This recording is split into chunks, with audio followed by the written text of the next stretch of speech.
What's going on, Central Valley? I'm James Preston. I'm the president at Lemoore College, and we are proud to host the first annual Brother to Brother Conference. We're part of West Hills Community College District, so we have Coalinga College and Lemoore College, and together we're coming together for this event, Brother to Brother, Unity and Diversity. Yeah, the reason why we're doing this, we're looking at our data for community colleges and for education, and what we're seeing is our young men are not showing up and they're not completing.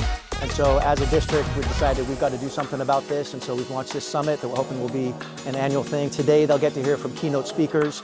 They'll get to hear from professionals in a number of different fields, a number of different careers.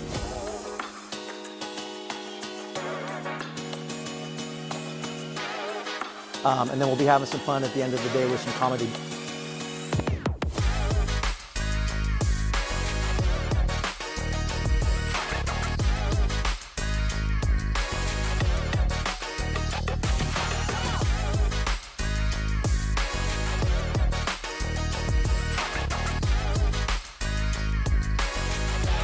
Yeah, the goal of this event is today to inspire and educate young men so that they think about their future and they think about what it takes to get to that future and just for them to have that purpose in their life to get them to the next step.